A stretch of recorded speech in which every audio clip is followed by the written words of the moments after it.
డెఫినెట్గానండి. ఇప్పుడు విషయం ఏంటంటే ఒక ప్లాన్ ఆఫ్ యాక్షన్ ఒకసారి పెట్టుకోవాలి ఒకటి.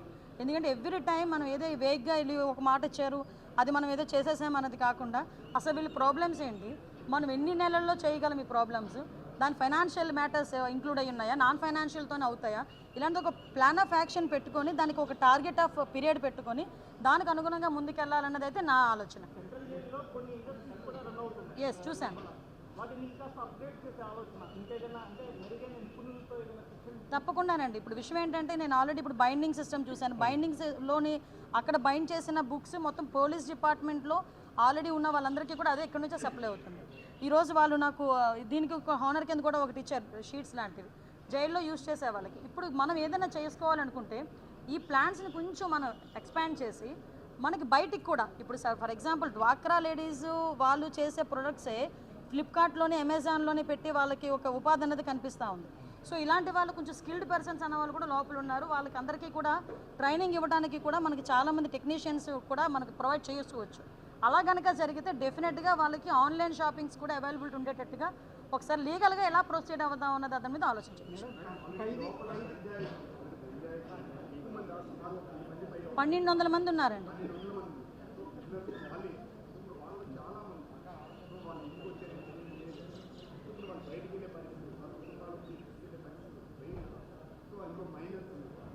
ఇందులోని యాక్చువల్గా అక్కడ ప్రాబ్లం లేదండి. అదే మీకు ఒక విషయం చెప్తానండి.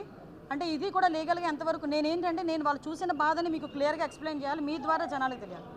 అక్కడ నేను ఒక అబ్బాయితో మాట్లాడాను, ఏంటయ్యా నువ్వు ఎందుకు నీ రోజులు బట్టి ఉన్నావంటే నాకు బెయిల్ వచ్చిందండి, బట్ నాకు షూరిటీ లేక నేను బెయిల్ ఇవ్వలేకపోయాను. ఏంటి షూరిటీ? ఒక ఎస్టీ అబ్బాయికి ఇల్లు కానీ పొలం కానీ షూరిటీ పెట్టాలి. ఇల్లు కానీ పొలం కానీ షూరిటీ పెడితేనే అది లీగల్గా ఒకసారి నేను కూడా థింక్ చేయాలి. ఎందుకంటే వాళ్ళు 10,000కి 5,000కి గాంజాని అక్కడికి ఇక్కడికి ట్రాన్స్పోర్ట్ చేసే వాళ్ళకి ఇల్లు వాకిలు ఉంటుందని మనం అనుకోలేం. బేసికల్గా ఒకవేళ ఇల్లు వచ్చినా కూడా గవర్నమెంట్ది ఉంటుంది, గవర్నమెంట్ది మనం ఎక్కడ కూడా మనం పెట్టడానికి కూడా ఉండదు. సో అసలు లీగల్గా అసలు ఏం జరుగుతుంది నాకేదో పెద్ద క్వశ్చన్ బ్యాంక్ అయింది నాకు లోపలికి వెళ్ళి బయటకు వచ్చేసరికి. డెఫినెట్గా నేనైతే నోట్ చేసుకున్నా. వీటన్నిటి మీద కూడా నేను విజయవాడ వెళ్ళిన తర్వాత ఒకసారి అఫీషియల్స్ అందరితో కూడా కూర్చొని ఒక సెక్రటరీ గారు హోమ్ సెక్రటరీ గారితో కూడా కూర్చొని దీని మీద డీటెయిల్డ్ డిస్కస్ చేయాలి. ఎందుకంటే మీరు అన్నట్టు వాళ్ళకి ఆ షూరిటీ విషయంలో కనుక వెసులుబాటు ఏదైనా ఉంది అనుకుంటే కనుక డెఫినెట్గా చాలామంది బయటకు వస్తారు. నేను మళ్ళీ చెప్పాను, బయటకు వచ్చిన తర్వాత మళ్ళీ ఇదే రిపీట్ చేస్తే కనుక మిమ్మల్ని ఎవరో రక్షించే పరిస్థితి లేదు. నిజంగా తప్పు చేయకుండా లోపలికి వెళ్ళారంటే వాళ్ళు ఎట్టి పరిస్థితుల్లోని మనం టాలరేట్ చేయకూడదు, వాళ్ళకి ఏదో రకంగా జరగాలి. కానీ నిజంగా తప్పు చేసినప్పుడు గట్టి పరిస్థితుల్లో శిక్ష పడాలి.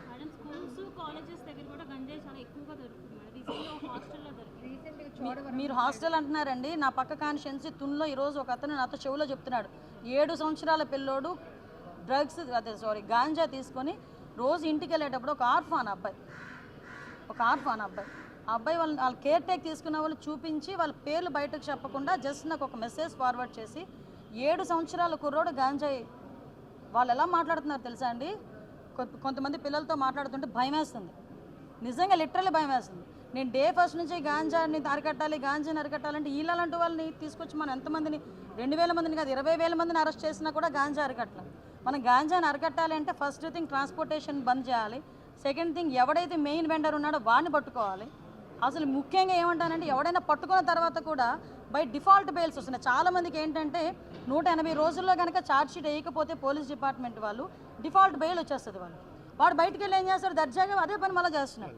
ఈసారి మేము ఏం చెప్పాలంటే డెఫినెట్గా మేము లీగల్ వాళ్ళతో కూడా మాట్లాడి డిఫాల్ట్ బెయిల్ మీద ఎవరైతే తిరుగుతున్నారో వాళ్ళందరినీ కూడా రీకాల్ చేయాలి, అసలు వాళ్ళని ఎంక్వైరీ చేయాలి. సో ఇలాంటి సిచ్యువేషన్స్ అన్ని కొన్ని మేమైతే ప్లాన్ ఆఫ్ యాక్షన్లో పెట్టుకున్నామంటే డెఫినెట్గా చేస్తాం.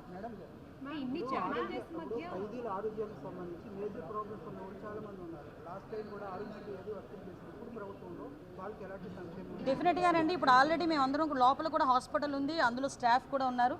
వాళ్ళు ఏమన్నారంటే ఇంకొక 2 స్టాఫ్ని కనుక ఇస్తే మాకు సఫిషియెంట్ అన్నారు. మేమేమంటామంటే ఇంకొంచెం ఈరోజు ఒక ల్యాబ్ టెస్టింగ్ టూల్స్ కూడా పెట్టించి ఉంచారు. ఈరోజు బ్లడ్ టెస్ట్లకి వాటికి ఈసీజీ బ్లడ్ టెస్ట్ అంటే 76 టెస్ట్లకి ఫ్రీగా వాళ్ళకి వస్తే జస్ట్ ఒక ప్రింట్అవుట్ ఇచ్చేస్తారు వాళ్ళంతే. అదే కనుక వాళ్ళు బయటికి వెళ్ళి ఆ టెస్ట్లని చేయించుకోవాలి అనుకుంటే ఒక గార్డు మళ్ళీ వాళ్ళకి ఎస్కాట్ ఇవన్నీ కూడా ఒక సిస్టమ్. అందులో మళ్ళీ ఏదైనా ఒక తేడా జరిగితే మళ్ళీ పోలీసులు ఇబ్బంది పడే పరిస్థితి. అలా లేకుండా వాళ్ళు సిఎస్ఆర్ ఫండింగ్ కలెక్ట్ చేసుకుని వాళ్ళు ఒక టెస్టింగ్ సెంటర్ కూడా ఏర్పాటు చేసుకున్నారు. 1 మినిట్ అండి. నెక్స్ట్ ఇంకోటి ఏంటంటే ఖైదీల ఆరోగ్యం పట్ల కూడా డెఫినెట్గా ఇప్పుడు ఆల్రెడీ లోపల హాస్పిటల్ ఉంది. ఎవరైతే కొంతమంది సివియర్గా ఉన్న వాళ్ళకి కూడా డెఫినెట్గా ఆరోగ్యశ్రీ వాళ్ళకి ఎన్టీఆర్ వైద్య సేవ వర్తిస్తుంది. మేడం అంటే పక్క స్టేట్స్ నుంచి కూడా ఎక్కువగా బోర్డర్ ఏరియాస్లో ఈ ట్రాన్స్పోర్ట్ అనేది ఎక్కువగా జరుగుతుంది. బోర్డర్ ఏరియాస్తో జరిగినప్పుడు ఆ పక్క స్టేట్స్తో కూడా మీరు మాట్లాడాల్సి నేను ఆల్రెడీ చర్యలకి లేదండి. యాక్చువల్గా మాకు sub committee cabinet sub committee వేస్తున్నాం మన క్యాబినెట్లో కూడా. మన క్యాబినెట్ సబ్ కమిటీ వేస్తున్నాం. క్యాబినెట్ సబ్ కమిటీలో కూడా మన లోకేష్ గారు, హెచ్ఆర్డీ మినిస్టర్ గారు, అదేవిధంగా ఇక్కడ నేను, మన excise minister, tribal welfare and health, ఈ 5గురితో ఒక సబ్ కమిటీ కూడా వేశారు. అది మోస్ట్ ప్రాబబ్లీ 4th మేము కూర్చుంటున్నాం. ఆ రోజు కొన్ని డెసిషన్స్ కూడా తీసుకొని వీలైతే అక్కడ పక్క చీఫ్ మినిస్టర్కి, హోమ్ మినిస్టర్కి లెటర్ మేము కూడా పెడతాం. అక్కడ 80% వాళ్ళు కూడా కంట్రోల్ చేసుకోవాలని లెటర్ పెడతాం. నెక్స్ట్ ఇంకొకటి ఏంటంటే పోలీస్ వెల్ఫేర్ మీద కూడా సెంట్రల్ గవర్నమెంట్ హోమ్ మినిస్టర్ గారితో కూడా మాట్లాడి అపాయింట్మెంట్ తీసుకొని మాట్లాడి వెల్ఫేర్ మీద, అదేవిధంగా ఫర్దర్గా ఇష్యూస్ మీద అన్నిటి మీద కూడా, ఎందుకంటే చాలా ఉన్నాయి ఇష్యూస్, చాలా ఉన్నాయి, తవ్వే కొద్దీ బయటపడతాయి అన్నట్టుగా. ఇంకా వాళ్ళ నిజంగా ఒక్కొక్క సందర్భంలో మా పోలీస్ అన్నలను కూడా నేను కూడా కొంచెం వాళ్ళని ఇబ్బంది పెట్టడం కాదు, నేను ఏమంటానంటే ఫెసిలిటీస్ కల్పించి వాళ్ళు పరిగెట్టించాలి. అంతేకాకుండా వాళ్ళకి కాలుకి బంధాలు వేసి పరిగెట్టండి అంటే ఎలా పరిగెట్టలేదు. సో ఆ విషయంలోనే ప్లాన్ ఆఫ్ యాక్షన్ కూడా, వాళ్ళ వెల్ఫేర్ మీద plan of action, crime rate తగ్గడానికి ఎలాగా, గాంజా తగ్గడానికి ఎలాగో ఒక డిఫరెంట్ ప్లాన్ ఆఫ్ యాక్షన్స్తో ముందుకు పెట్టుకున్నారు. బట్ ఇప్పుడు విజిట్ చేస్తుంటే ఇన్ని రియాలిటీస్ ఉన్నాయి, ఇన్ని ఛాలెంజెస్ ఉన్నాయి, ఎట్లా వర్కౌట్ అవుతుంది అని వర్కౌట్ అవ్వాలనే చెప్తున్నానండి. నేను యాక్చువల్గా నాకు తెలిసి ప్రిజన్ విజిట్ అన్నది సడన్గా అనుకున్నాను. నేను అనుకుని చెప్పాను, డెఫినెట్గా రండి అన్నారు. రాజకీయ నేను డైరెక్ట్గా చెప్తున్నాను, విత్ ప్రెస్ చెప్తున్నా, ఏ పోలీస్ డిపార్ట్మెంట్కి ఇది 3rd time are 4th time చెప్పడం.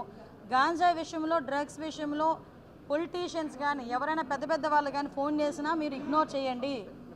వీలైతే వాళ్ళు ఇలా చెప్తారని మాకు చెప్పండి, మేము చూసుకుంటాం.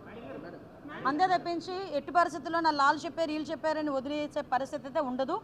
ముఖ్యంగా ఈ గవర్నమెంట్లో గాంజాని సపోర్ట్ చేస్తూ ఉన్న నాయకుడు అయితే ఎవడూ లేడు. క్లియర్.